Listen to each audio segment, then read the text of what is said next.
Hello, everybody, and welcome back to BC Buckets. I'm Matthew Brune, and joining me is Colin Mitchell. And Colin, today we have a very interesting versus comparison here between two bigs that are kind of tweeners and both slotted to be taken, I guess, somewhere in the 7 to 15 range in most mocks. We have Yeah. Derik Queen from Maryland and Collin Murray-Boyles of South Carolina. We are comparing today. We're going to let you know who we think the better player is, who we would take, and comparing their skill sets.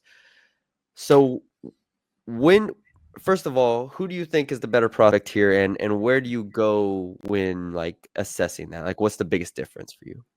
Obviously, they're almost opposite players in terms of what they're really good at. And I think for me, the thing I look at most is I always say, and you've heard me say this in the past, is what's the elite translatable skill? I would say that both of them have elite translatable skills. However, I think the caveat with that is that you need to have the kind of similar to Ace Bailey, you need to have the foundation below that allows you to access that elite skill. So when I look at Derik Queen, for example, he's a self-creation machine at 6'10" and can kind of get a bucket any way he wants outside of the three-point shot.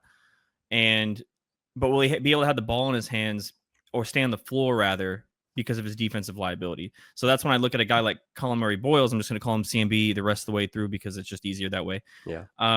He doesn't have the self-creation upside that Derik Queen obviously has, but I think he has the defensive prowess and the motor and the ability to stay on the court more than Derik Queen does. So when I look at a prospect, I go, okay, who has higher upside? I think it's going to be CMB in this case, just because he's able to stay on the floor in my eyes. Yeah, I want to start here with on defense. Collin Murray-Boyles may be the best defender in this draft. And, we'll have a video on Common Watch later. Some people might say Cooper Flag. There's other names you could throw out there.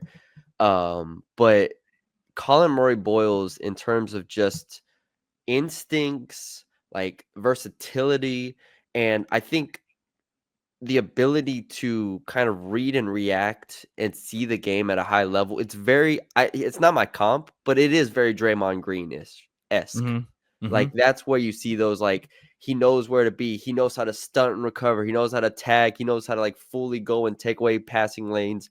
And, like, his hands are really strong. Like, I watched a couple games, but I think it was the one against Oklahoma, South Carolina versus Oklahoma, and he had 5 steals in the first 12 and a half minutes of the game. Mm-hmm. And it was just consistently blowing up everything Oklahoma wanted to do in Jeremiah Fears. And with that floor, like you said, like, that will get him on the court, I think. I think that is a very safe foundation to lay. And then you get to the rest of his game, which I actually am pretty bullish on, the rest of his game rounding out a good amount. But him at 6'7", 20 years old, played 2 years at South Carolina. Both years were similar statistically. This past year was obviously better, 17 points. 8.5 rebounds, 2.5 assists, 2.5 turnovers, 1.5 steals, 1.3 blocks, 58% from the field, with a 7'1" wingspan. I think you feel it everywhere. Every time he's on the court, you feel it in every action. Like, you have to almost not pass it to his man. You have to almost not put him in a ball screens because he's able to blitz them, switch them, just get a lot of different looks for your guards, and it really throws off opposing offenses. So that's where I start. Like you said, one translatable skill here, Collin Murray-Boyles. That defense is, like, elite. Yeah. Breaking down both their games, though, we just go down the list here. I already kind of compared scoring a little bit, but we can start with Derik Queen there. Derik Queen as a scorer is electric. I mean, great as a driver, great as the ball in his hands, is able to almost kind of get to the basket any way he wants and uses his size as well. It's not like he's trying to be a finesse player. He's not going to dunk it on you because he's not overly athletic, but it's just he's able to do everything kind of as a big, kind of what a guard would do, or a wing, I would say. Yeah. Except as a guy who's 6'10", and it is really impressive. So everyone who is high on him, I see it. Like, I see that. All right, well, the playmaking in his hands. Let's start here. We're both higher on Collin Murray-Boyles than Derik Queen, I think. The question for Queen is, like you said, like, defensively, it's already a question mark. Like, I've read and talk and listened to people talk about his concerns with like the fitness level and the conditioning aspect of it, which people are like, well, that's fixable. Well, it is, and it also could get worse. Like we don't know which direction it could go if we're just being honest with it. Like Right. Zion's out here, Luka's out here. I mean, Yeah. there's players that it gets worse for, right? Especially if you are a central point of an offense, which Queen hopes to be. So Queen, we're both lower on. It's more of a question of like how low are we? Like I still see the upside, but it's not of a star level player because I think he needs the ball in his hands too much. Mm-hmm. And even Collin Murray-Boyles, I think Murray-Boyles doesn't need the ball in his hands as much as Queen does. But I also think Murray-Boyles can be that central post like guy that you give him Yeah. the ball and make decisions out of it, because Murray-Boyles, in my opinion, might be a better passer than Derik Queen. Now, he doesn't I create don't. the advantages that Queen does, but I think just in terms of, like, crispness, like, he can pass with either hand, like, I don't know, he just really impressed me with the snap he had on some of his passes. So, if we're comparing their offenses, I don't even think Collin Murray-Boyles is far off of Derik Queen. I mean, I think creation wise, obviously, he is not as good or even close in terms of that. I understand that he's able to Colin Yeah. Murray-Boyles, really good finish to the rim, so like 67%. Yeah, it was 67% of super the high. rim, 66% in the half court.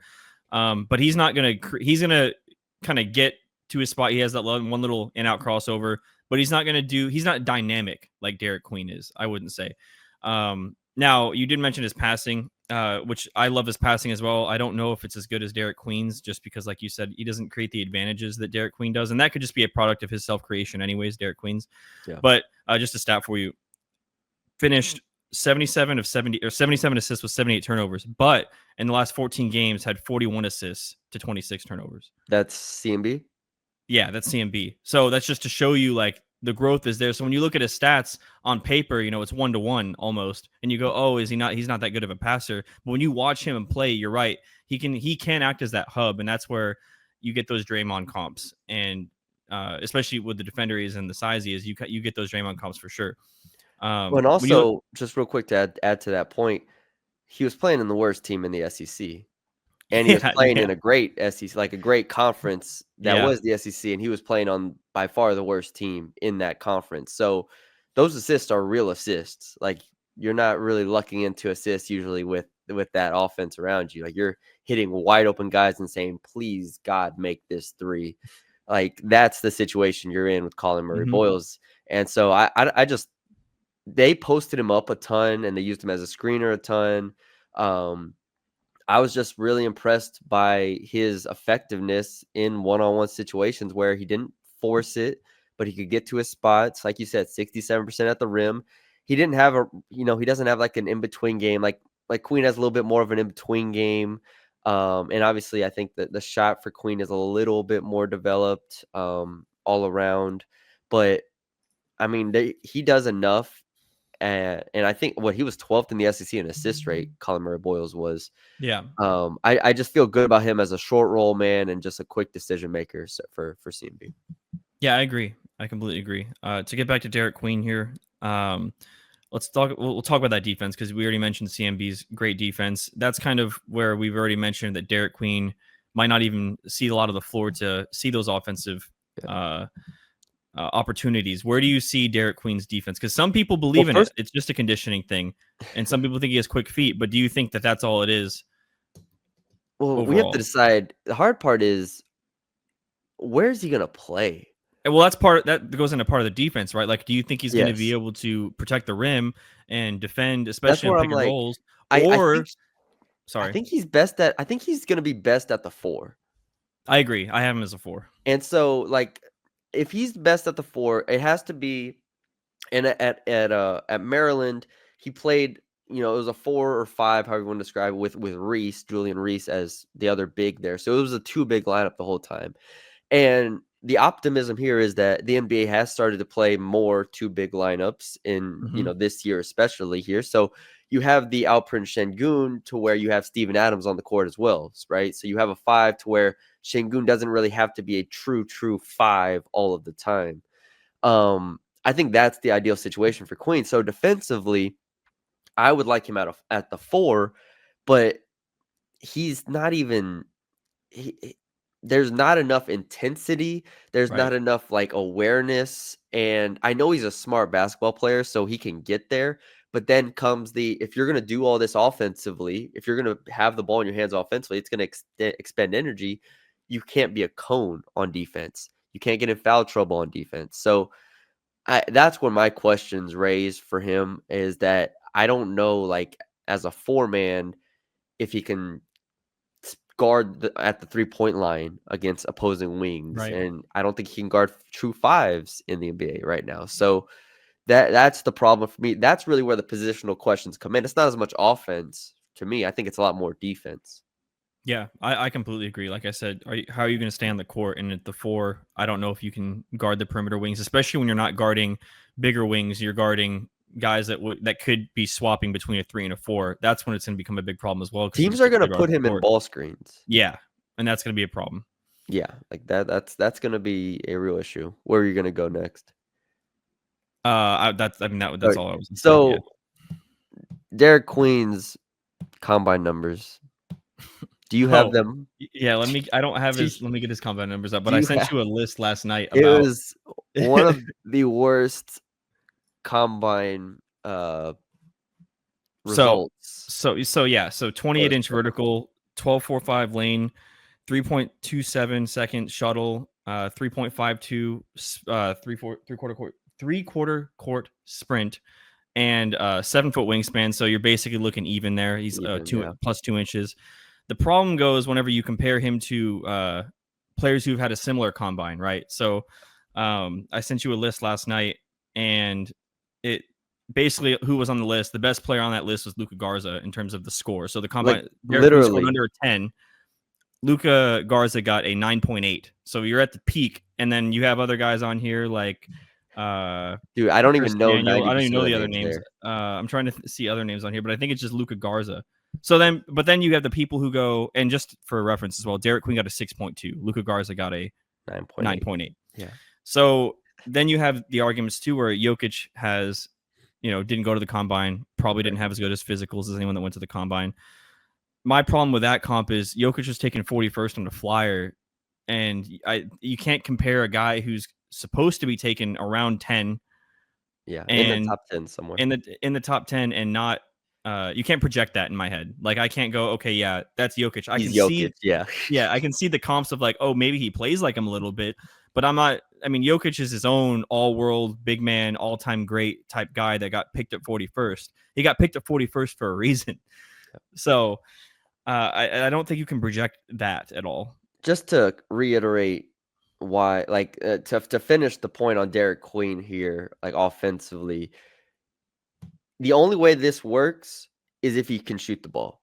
I'm willing to say that right now. Like I'm willing to say if he does not develop a 3-point shot, I don't see how this works, because far too often watching the tape, teams closed out really hard on him at times. And in the NBA, it's going to be a lot tougher as well. I was like, what is going on here? Why are y'all flying by almost Derik Queen?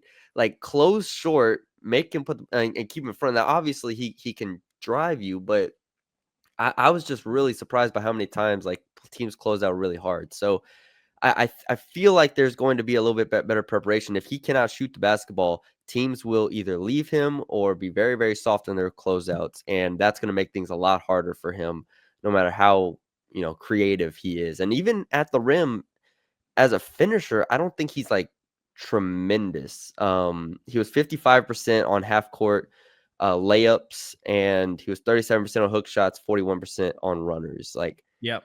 This is not I don't really see the Jokic comp here. I only see it if he can shoot the ball and then maybe, be a central point of the offense. And even then it's more of a Şengün than Jokic to me. So yeah, I think people are trying to project those kind of long twos that he'd take, or that the fadeaways that he'd have, or the occasional off the dribble pull up. I mean, I know those numbers aren't great. Like he was 31% on off the dribble pull ups. So it's not a great number by any means, but I can see how the shot could possibly get there, but yeah, 20% from three, not great. Only 76% from the line. I agree. I don't see it projecting unless he gets that 3-point shot, and then also improves as a defender because I see it hard how he could stand a court Well, at all. if he's so good offensively, like that, you can play him at the 4 and like again, like Şengün, and then just put a defensive big next to him. Then it kind of makes sense. Yeah, but the problem is he going to be that all world? Like, I mean, even if you add the threes, is he going to be able to do what he could do in college? Like, is that you also have to say, is everything going to project? Is his creation still going to project? Is his ability to drive to the basket gonna go to the NBA? So that's kind of where we're lower on him there. Yeah. So For CMB, he's gonna be in my top 10 when this is all said and done.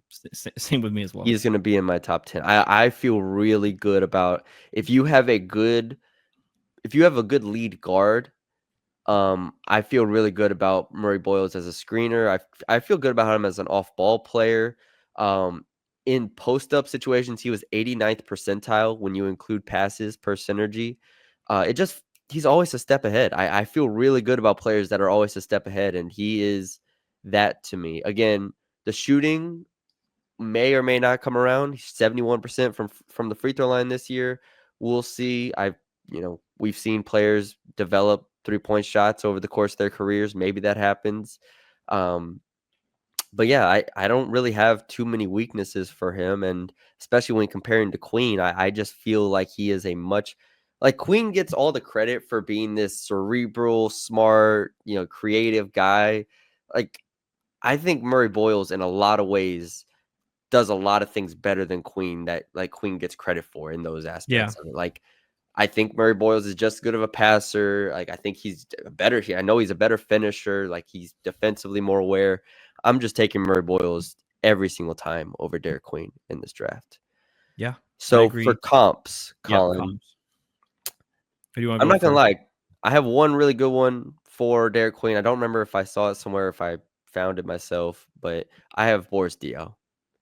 That's an interesting one. I haven't seen that one. I have Boris Diaw, and I think that makes a lot of sense because Boris Diaw obviously could handle the ball and could pass the ball, and like that's what you're projecting if you're getting Derik Queen, right? And obviously could post, like he could do everything. But I think regardless, the floor or like the most likely outcome to me for Derik Queen is like an off the bench big that can kind of change pace for you in a sense. Yeah. And that's what you get with Boris Diaw. I've seen Naz Reid comps. Obviously, the shooting is completely different. The shooting's not there though, or the athleticism even. Yeah, that's where I can't get there with those. But still, it's an off the bench big. I even looked at like a Enes Kanter, like an off the bench big that can just score the ball. Like, those type of players. That feels like the most likely outcome to me. I had two completely kind of different players. I had Zach Randolph as one. Okay. Just kind of hopefully fills that role, not defensive stopper, obviously, but hopefully ends up playing with grit. And then I have Montrezl Harrell. Montrezl Harrell. So that was my off the bench big. That is smaller. Yeah. So Collin Murray-Boyles was tough to find a comp for. No, I went with the easy thing and didn't try to think too hard. I went straight Draymond Green. Yeah. I went with Aaron Gordon. But I have trouble comparing anybody to Aaron Gordon because of the athleticism that Aaron Gordon has. Okay, what about Nuggets Aaron Gordon, to be specific? Like not Magic Aaron Gordon. Like old Aaron Gordon. Yeah, that's fair. Now, again, Aaron Gordon can shoot right now. He couldn't shoot early in his career. You hope that develops. But defensively, Gordon's very good. He's a player that you can run things through, not as a scorer per se, but he can do things off the ball as well. And Gordon's a better athlete still at this moment than Collin Murray-Boyles is. But I think that's a kind of realistic outcome. Is he could be a very, very good contributor, like a starting level player on a playoff team for a long, long time, in my opinion. So yeah, I agree. I have a ceiling floor. I have borderline all-star for CMB. So kind of that guy that might get one or two. Did Aaron Gordon ever make an all-star game? I don't think so, right? I don't think so. No, I don't think so either. But yeah, I mean that type of player, and I think you can run an offense kind of through him as long as you have a good lead guard. So yeah, interesting. All right, let us know what y'all think down below. Derik Queen and Collin Murray-Boyles. I feel like we're in the minority here. Yeah, Yeah, we are. I feel like we are. But we'll see how it plays out. Where do you think he'll end up on your board? All said and done, Derik Queen. Queen? Yeah. I think he'll end up in the 15 to 20 range. Yeah. I was gonna say in the 20 range for me. I don't know if he'll go below 20. That's kind of low. Even if we say, like I said, if we say the most likely outcome is Boris Diaw. But I don't even know if that's the most likely outcome. That's the thing. Okay, Like and I think it could be like bench, and he just comes out sometimes. It's like, and then he's gone 3 years. Like you don't hear of him again. I think there's also a chance he could shoot the ball. Let's not discount that. We'll see. All right. Thank y'all for joining us. Let us know what y'all think down below. Leave us a like, comment, share, subscribe if you haven't already. We'll talk to y'all later.